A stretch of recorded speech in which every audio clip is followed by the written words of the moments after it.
Peace and dark matter, family.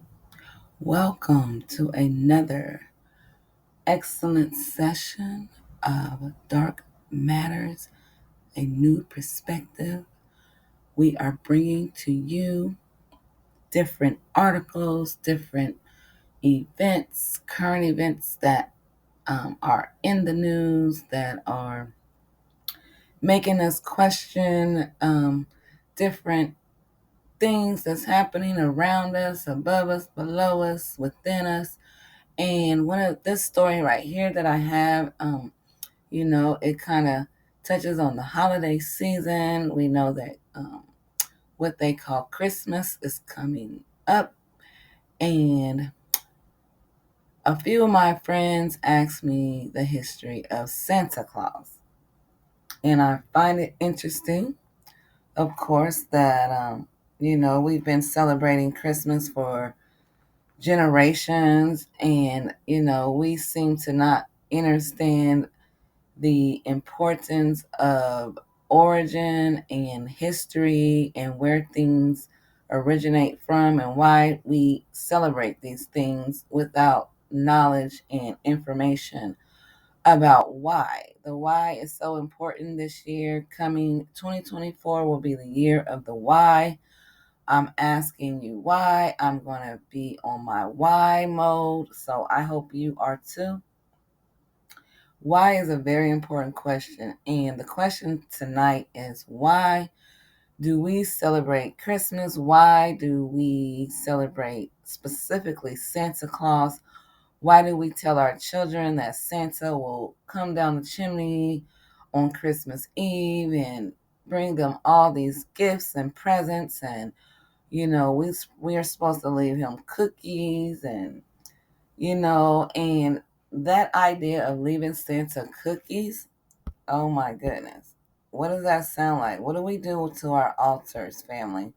We give our ancestors what? Drinks, food, we give offerings all the time. So this type of ritual kind of grew, and I believe that's where it originated. Of course, all holidays are going to originate from somewhere African, somewhere indigenous, amongst melanated beings. And of course, you have the story of Black Peter, who is a melanated being. If you can see, a lot of our Europeans and other cultures, they do blackface, of course, to represent Black Peter.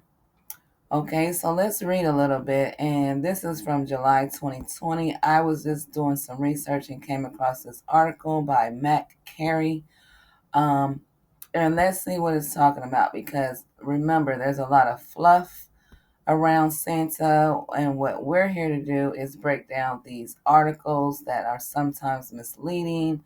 So you are assigned to do your own research and to debunk me if you need. But until then, we're going to dig into this mystery of Santa, mystery of why we celebrate this round, fat, chubby man who rides a sleigh with reindeer, etc., etc. All right. So before elves and 80 tiny reindeer, St. Nicholas had a much more menacing assistant named Black Peter. This companion was the physical opposite of Nicholas. Tall and gaunt with a dark beard and hair, Black Peter was associated with the punitive side of Christmas. So you notice that melanated people are always represented in media as punitive, right? Dark, mean, evil. So let's see what Black Peter is. Let's see. So traditionally, Nicholas would hand out presents to good children, while it fell to Black Peter to dole out coal and sometimes knock on the head to children who misbehaved. So he knocks on their head. What? Okay, so that's like violent. All right, Black Peter, or Zwarte Piet in Deutsch, began in Holland in the 15th century. His dark appearance is supposed to suggest a Spaniard. What? His dark appearance suggests a Spaniard, a reflection of Spain's occupation of the Netherlands at the time. So you mean to tell me Spain's occupation in the Netherlands was black, dark. Okay, and what did he say in the 15th century? That's like around the 1400s or so. Okay, so we're going back way before Columbus. Okay, and I always remind you also when you're doing research to always go back. If you're going to do some, dates, I always go way before the 1800s, late 1700s. I don't even trust because this is the time where they were beginning to usurp the indigenous culture. They began to,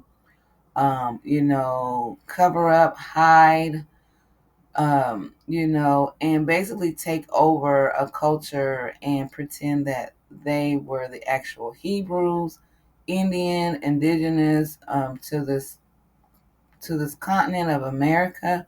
So we're talking about Spain at this time, but we know that melanated beings were on every continent. So this is another confirmation that Spanish, were black.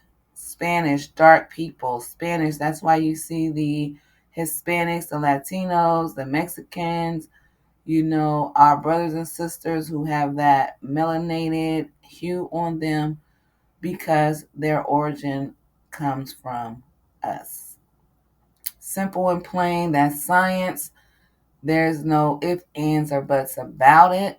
So those of you who are Latino, and you have that Spanish background, please don't forget your roots.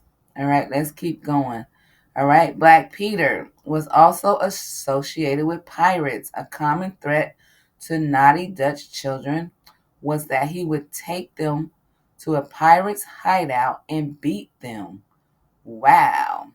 He was often represented holding a large stick for this purpose. Who else holds a large stick, guys, in our ancient traditions? Think about it. Put it in the comments if you know who holds a large stick. The large bag that he held was rumored to be used for stuffing children in for the trip back to Spain. At the time, Black Peter was a euphemism for the devil, and it was thought that St. Nicholas, being a representative of God, had beaten the devil and made him his servant. Thus, it fell to Black Peter to hand out the punishments, while St. Nicholas dealt with the more pleasant side of Christmas. So I'm asking you, if they started us with a Black Peter introducing us to this so-called holiday called Christmas, why is it that we have to enter it in with a dark idea, with a negative aspect of what it's supposed to be? Because, of course, melanated children are going to relate to this person who is their complexion, looks like them. They're going to automatically zone in on this Black Peter who probably strikes fear in them, in half of them. So of course they're going to associate Black Peter just with black people. How about that? I mean, it's common sense. Like it's like a trick to subconsciously make our children hate themselves. This is exactly what Black Peter and this whole image of him standing as a servant, okay, to Santa. And this is not even Santa. Actually, this man is Santa Claus. Santa Claus, okay? And Santa Claus ends up turning into Santa Claus for America. All right, so let's keep going because I'm really, really interested to see How did this tradition keep going over and over and over without us, like, at least questioning? Like, it's like I sometimes I look back on my childhood and my parents, my grandparents, and I'm just wondering, were they even caring about this stuff? Like, or were they just oblivious to what was happening as far as the hijack? I feel like their subconscious minds were hijacked, where they were not even aware that this stuff was happening to them, and they ended up teaching their children and the generations after, their grandchildren, this type of thinking, this type of belief system.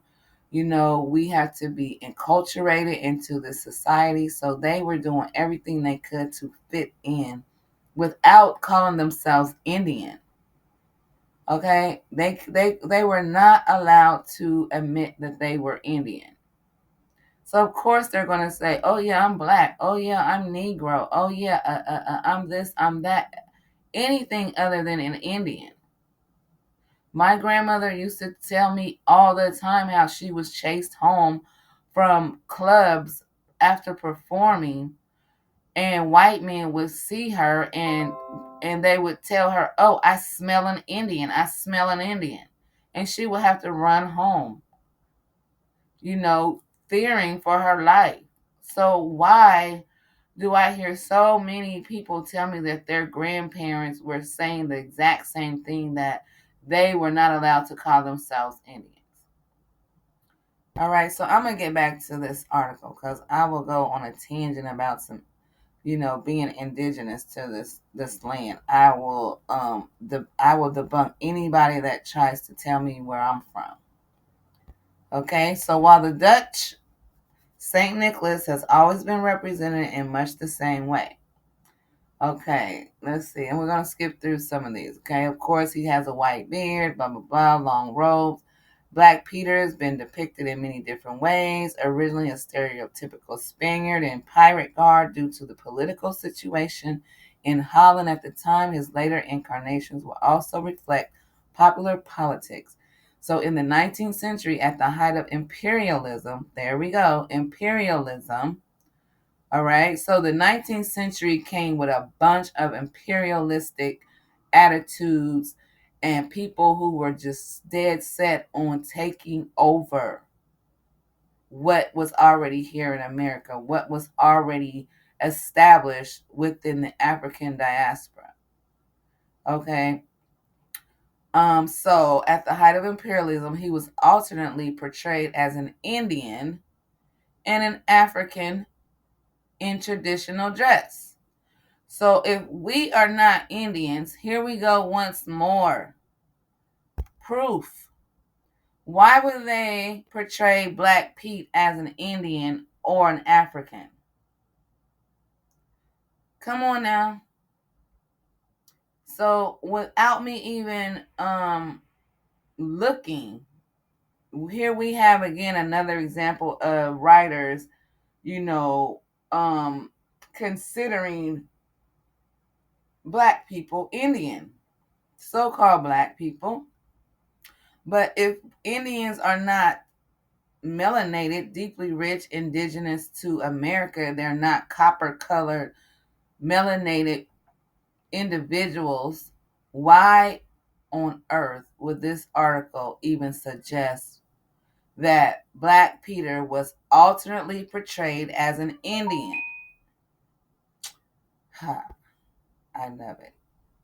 All right. Rather than the devil that had made a servant of St. Nicholas, Black Peter was now thought to be a slave who had become the willing servant of St. Nicholas. Now, don't that sound like what they're doing in the Texas school books, or with this education, battle going on about teaching Black history in the schools? This sentence right here says it all. Like, he was a willing servant of St. Nicholas. So this is what they're trying to reteach history, and the servitude that was going on in America during that time, during those, imperialistic times, and we don't know who was an indentured servant. We don't know who was in chattel slavery.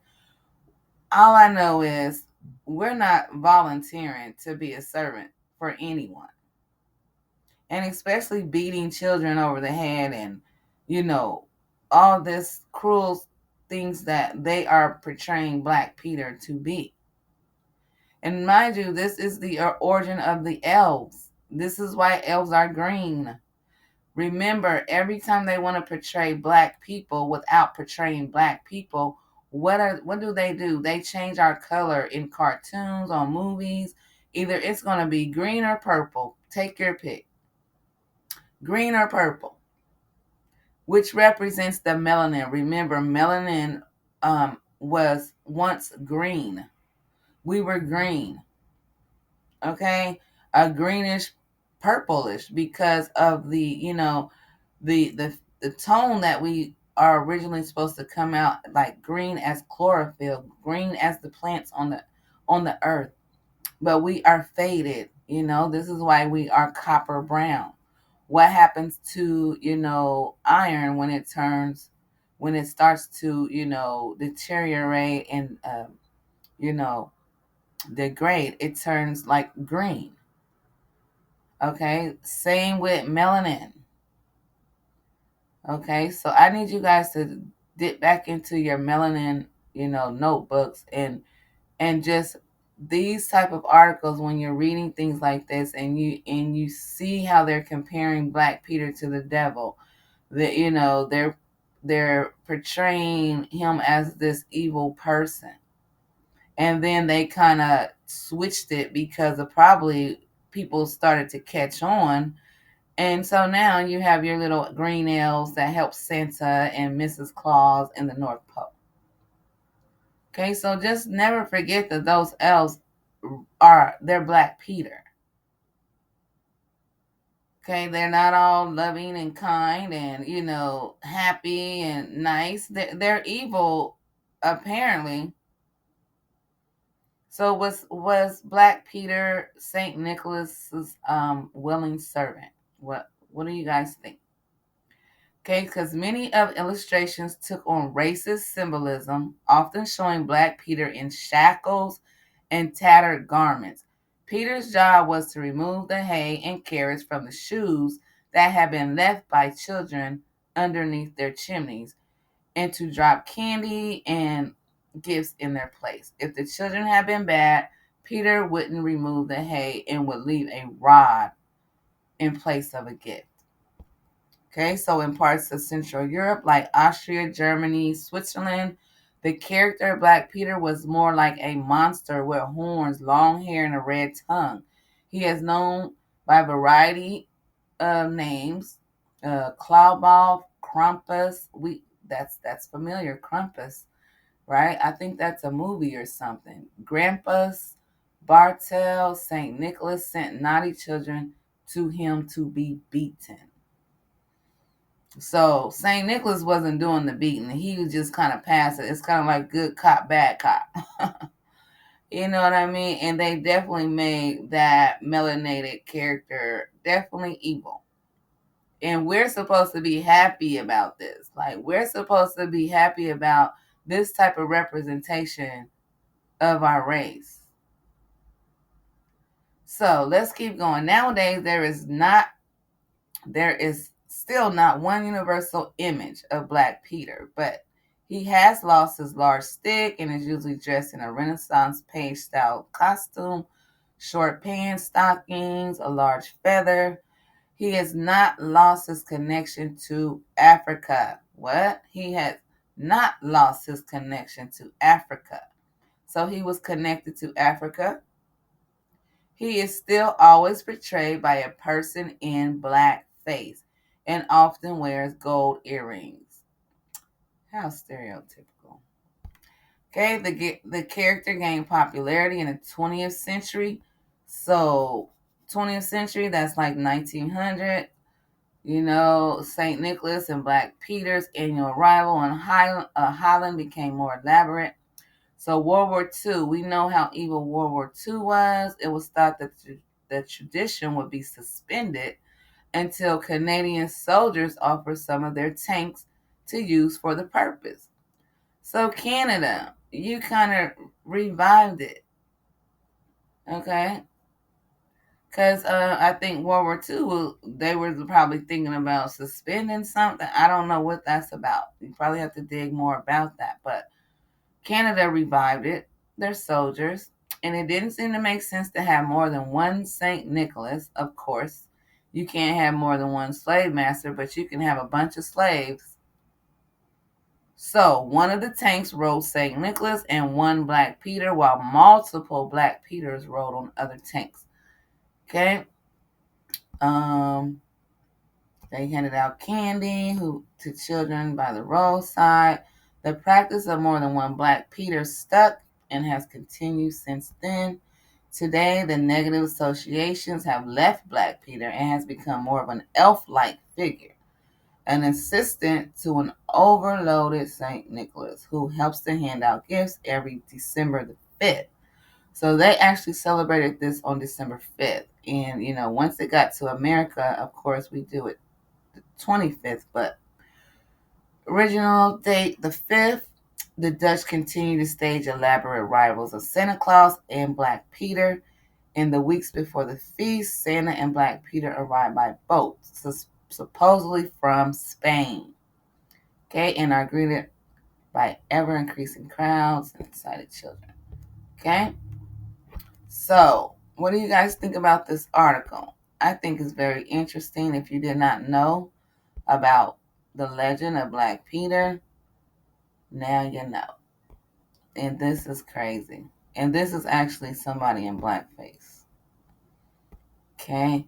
And we all know that imitation is the greatest form of flattery. Okay? And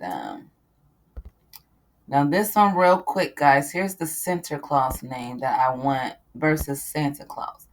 Okay, now remember, this is this year, November 24th. Okay, it was updated. Okay, and it's funny that they updated. Look at the crown of this Santa Claus. Doesn't that look like some KKK origins, and how it was modified, more modern now at the bottom picture? But they're trying to, in this article, basically hijack the fact that these two people are the same. They are still both associated with Black Peter. But I want you to see how the writers in this article, okay, how they kind of try their best to make these two characters different. And pay attention, because I want you to be able to tell me, like, what are they doing wrong, and why can't they prove, what they're trying to prove, which is frivolous, because these two people are the same. But in this article, they're trying to separate them. So let's see. Okay, we're going to say, all right, if you heard of Santa Claus, the Dutch holiday icon, you may have wondered if he's the same as Santa Claus. Of course he is. But let's see if you guys try to say he's not. Okay, let's see. While they may seem like long-lost twins at first glance, these two are as different as eggnog and mulled wine. Let's dive in the fascinating distinctions. Okay, what's the distinction? One single, I guess one is not. One has a wife. Okay, y'all added a wife to this man. Okay, the dates, December 5th. Okay, we talked about that. Okay, so now let's see what they're talking about. Okay, Santa Claus based on Santa Claus. Yes. The American version, Santa Claus has evolved, incorporating elements from various traditions. Dutch settlers in America brought the tradition of Santa Claus. Now, this very first sentence right here, various traditions. So, if they never talk about various traditions, we're going to have a problem. Okay. So far, I see Dutch. Okay. Now let's see if they talk about which was merged with the British Father Christmas. So we got Dutch, we got Britain. This transformation was greatly influenced by two key literary works.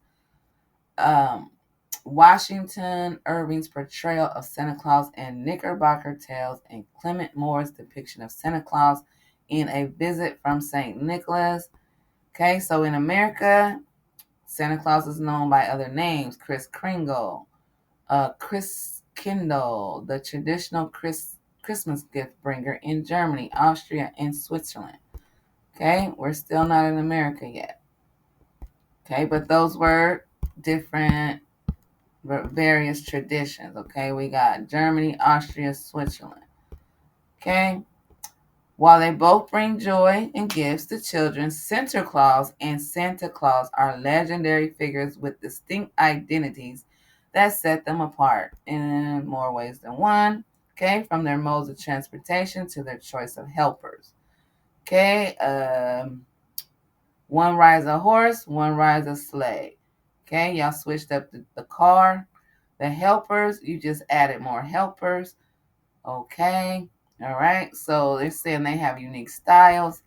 Let's see, who are they? The Dutch people. Santa Claus is cherished figure based on Saint Nicholas, a 4th century Christian patron saint of children, sailors, and many others. Okay, so Santa Claus is this patron saint from 4th century. Wow. So look how far back this goes, guys. And I think if you go back even further and research this Santa Claus, I guarantee this man was probably like the most atrocious person on the planet because of the Catholicism that, developed probably from this practice. It seems like he's looking like a pope or something. He's looking like, he could be Catholic or, that type of religion. Um, so 4th century, that's deep. Okay, Santa Claus, on the other hand, is a more secular figure that has evolved by drawing from various traditions, including the Deutsch Sinterklaas. So this right here tells me that they're the same character. How can they be separate just by the car they drive, the transportation, and what else did they say? The transportation that makes them different. The date they're married, transportation. Like, come on, I need more of a distinction. Okay, okay, their clothes. So let's see what it says about their clothes. We just pointed out the clothes. He looks like a Klan member trying to be a pope. Okay, he looks like, this is with also the some of the Africans back, in ancient times. This is some of their garb. Some of the mystics, people, the Berbers, people will wear these type of garbs, for traditional purposes. So clearly, okay, the guy on the left has stolen somebody's attire. Okay. And this is what, we know what some cultures do. They appropriate, they steal, they borrow, so what can you do? All right, but they're using this, okay. Um, so their personalities, they're trying to say Santa Claus is often seen as wise and an elderly figure embodying the qualities of a revered bishop.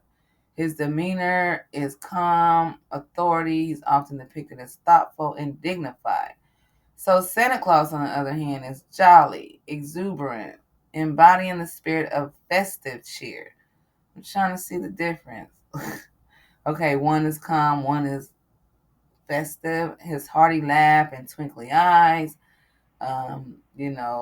Their different personalities not only reflect their distinct cultures, but also the roles they play during the holiday season. Okay, Santa Claus's religious roots to Santa's role as the epitome of holiday merriment. Okay, so they're saying Santa Claus is religious. Santa is basically, for entertainment. But why dress them the same? Why keep them like they're the same? Like it doesn't make sense. So that doesn't even add up for me. as far as making a distinction between these two people. Okay? The appearance of the robe and the red suit. Santa Claus dons a bishop robe, complete with a ruby ring, a ceremonial staff. That's what.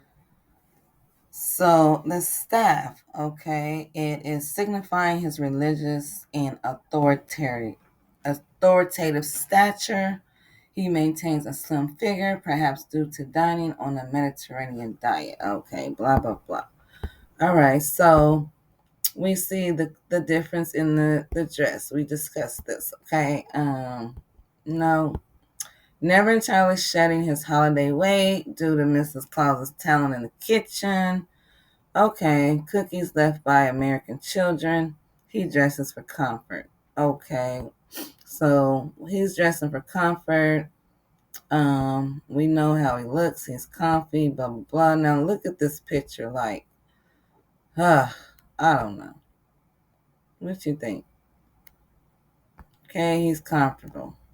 So what is that saying about Santa Claus? Santa Claus. I hope I'm pronouncing it. I'm just saying it as a Claus because it sounds like Claus. So getting around. Let's talk about how they get around real quick. Now this is funny because arriving in the Netherlands on a steamboat from Spain. Now remember, Spain was melanated, okay, because they said that when we learned about Black Pete, okay, Black Peter. All right, so they're coming on a steamboat. Okay, Santa Claus rides a white horse named Azanel. What does that sound like? Azanel. Azanel. That reminds me of the Smurfs. Was that the name of one of the characters on the Smurfs? Somebody tell me. Somebody tell me. Azanel. I'm a wordsmith. I'm an etymologist. I love words. I want to know where they came from, what they do, and you'll find that if you scroll through some of the videos that I've posted, some years ago. So we're going to talk about words. We're going to talk about origin and where things come from and why we do the things that we're doing. And if you're tuned in, thank you for staying this long. You are tapped into Dark Matters, New Perspectives with MAJESTCA Melanin. And, we're raising the vibration and the frequency on this planet. And I'm excited to do my part. And this is another way that I can just contribute and, have you thinking, raising your consciousness, digging deeper, understanding why you're here, what you're here to do. So let's stop with the, shenanigans, and let's stop with the senseless worship of idols and things that we have no clue about. We just learned in childhood what we were supposed to do. And when do we begin to break the cycle? When do we break this force that has us, necktie? We can't even adjust. We can't even see our own culture within these cultures. Look at this. Look at this. I don't know. I'm just interested to know why we do the things. Now look at this right here. My question is this. Okay, if you're going to compare Santa Claus and Santa Claus, Black Peter, is that his name? Black Peter. Yep. Okay. You're comparing Black Peter and the elves. Now, they don't know that we already read about Black Peter. Right? So we're looking like, if you didn't never listen to the previous article that I went over, rewind, okay? Learning about Black Peter, now you can see in media when they're telling these stories and they're putting all this fluff, like making Santa Claus look like he's not this person. And we're looking with our own two eyes, and then they throw this picture up right here with the little girl. Why didn't you make her green? Because I'm trying to figure out what is the relation between the pictures.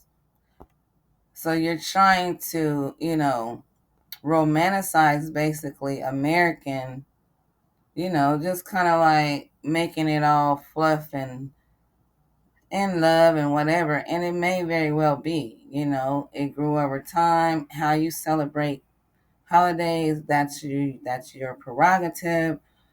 I just want you to know what you're doing, why you're doing it. If you want to just be in the dark and continue your, blindness about this spell that we're all under, you know, by all means. But if you're tapped into dark matters, you know what we're on over here. So enter at your own risk, because, I'm going to be respectful to those who are respectful to me. So I'm just speaking about my perspectives, about what I'm looking at when I'm looking at it, because this does not match up. I would have preferred a green elf, but it's okay. We're going to move on. Okay, so they're helpers. Peters versus elves. Santa Claus is accompanied by his helpers called Zwarty Pieten or Black Peters. They help distribute gifts and are more traditionally portrayed in colorful Renaissance attire. Okay, so this article is basically, again, making it look better than what it is, just beautifying it. Okay, however, the character of Swarty Piet has sparked controversy in recent years, of course, due to its racial undertones. Okay, shout out for, recognizing that part. Okay, so they changed it in its portrayal in some Dutch communities. Some is the key word. Okay, on the flip side, Santa Claus employs a legion of elves, often depicted as cheerful figures dressed in green. These industrious elves workshop. We know about the elves, okay? Checking the list, checking it twice, trying to find out if you're naughty or nice. Okay, monitoring behavior. Okay, book versus a list. So Santa Claus, this is interesting. Okay, now they're recording things. Okay, remember I just said trying to find out if you're naughty or nice. Okay, Santa Claus, he notes children's behaviors in a book, a tradition that harkens back to his origins as a Christian bishop, where record keeping was a significant part of the ecclesial, ecclesiastical, I can't ever say that word, ecclesiastical duties. Okay, I'm probably going to work on saying that word, but you all know what that is. Santa Claus, on the other hand, has modernized with his famous naughty or nice list, depicted in movies, stories, being managed with the latest technology. Okay, it's paper versus digital in this age-old debate. So they're saying, okay, Santa Claus is paper and Santa Claus is digital. Okay, so reflecting the historical roots of Santa Claus in the evolving folklore of Santa Claus. Okay, so what do you guys think? Punishment for children? Black Peter's coming? Oh my goodness. Okay, when it comes to misbehaving children, Santa Claus has a more zero tolerance approach. Let's see if he tells what Black Peter supposedly does. His helpers, the Swarty Pieten, carry a bag and a bundle of birch twigs for the sole purpose of taking naughty children away or giving them a symbolic spanking. Okay, so you see that. You see that. A symbolic spanking. So now it's symbolic. But before, when it first, originated, they were saying he was going to knock him in the head, beat him. They had me scared. So it's more, okay, symbolic. Bringing twigs, birch twigs. Okay. Santa Claus, on the other hand, opts for a less harsh lump of coal in the stocking. Okay, there's that coal again. Still the coal. Okay, instead of gifts, a practice that serves more as a warning than an actual punishment. So Santa's giving out warnings, and Black Peter, he's giving out harsh punishments. Okay. Okay. Don't be naughty, guys. Don't be naughty. And that's just all about what do? We tell stories of good and evil. Good and evil, good versus bad. Light and dark. So we always talk about these opposites. Opposites is an everlasting existing thing on this planet. You have to deal with it. You have to accept it. That's called duality. It's only when we come into our oneness and know that we are all connected. There is a whole operation happening underneath all of this that is all intertwined. Okay.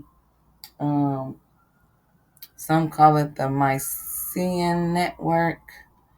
If I'm saying that right, somebody correct me. Okay. Mycelian network.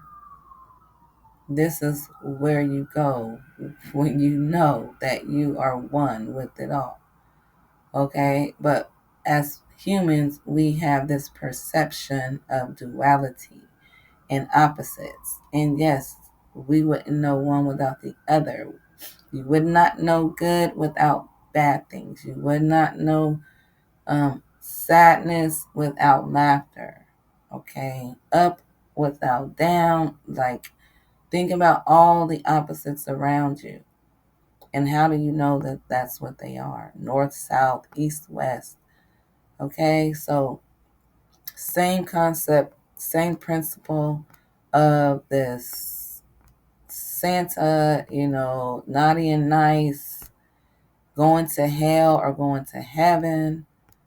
Okay, let's keep going. In the Netherlands, children place a single shoe by the fireplace for Santa Claus to fill in a long-standing Dutch tradition. Okay, children often leave carrots or hay as a treat for Santa Claus's horse, Azazel. So that's his horse's name. Okay, in contrast, stockings hung by the chimney are Santa's go-to gift for placement in the U.S. These stockings, frequently personalized with names, are big enough to hold small gifts and candy. Okay, so we saw the dates. Yep. And we know that, they celebrate December 5th. And Santa Claus, he's going to jump from the rooftop. And I'm not even going to try to pronounce this name. But I probably will because I'm just like that. Pakjasavan. Pakjasavan? Pakjasavan. Okay, you guys know I like words. And what does that look like? Okay, Santa Claus, that's when he comes. It's known as Pakjasavan. See, I'm not afraid to make mistakes and, sound, whatever, because people, they can't be themselves when they're worried about criticism and people just making their little comments. You're going to do it, and let's move on. Okay, we got candy versus candy canes. All right, chocolate letters, coins. Okay, and that chocolate has a history, guys, so we won't even get into that. That's a whole nother video. Okay, chocolate. Okay, think about chocolate. What's chocolate? Valentine's Day, all that. It goes back to what? The chocolate, the melanin. Okay, Miss Claus, and he's a bachelor, and Santa is a family man. Okay, they love to switch things, just little things, when we know that this is the same bishop, Catholic bishop. Because I mean, Christian. Okay, he's a Christian. I don't want to call him Catholic. Forgive me if he's not, but it's still Christianity. We know the history of Christianity as well. Okay. So he took a vow of celibacy. And Santa Claus, he married. He said, nah, he need a wife. Okay. Supportive partner, North Pole household. Okay. That's where they built their stuff. Espanol. Is that where it is? Spain. Okay, one lived in Spain, and Santa Claus is in the frigid cold, where Spain is warm. Okay. These are different habitats, not only serve as their bases of operation, but also add to the mystique of and allure of these two icons. Yeah. And that's not polar opposites. Okay, unwrapping the mystery, the verdict. Let's get the verdict. Okay, as we've seen, Santa Claus and Santa Claus are two distinct figures, each with their own rich traditions and stories, while they share a common thread and bringing joy, blah, blah, blah. All right, so whether you're sipping hot cocoa in the Netherlands or leaving out cookies here, there's a rich tapestry to explore. Traditions, okay? Traditions. So, Netherlands, okay? Where Spain, we learned that Black Peter was there as a volunteer servant. And I noticed in the other article as well, guys, they said volunteer servant, but also he had shackles. So, how are you volunteering with shackles on? Please stop. Please. So, guys, leave a comment. You have been tapped into the high vibrations of dark matters, a new perspective. Stay tuned for more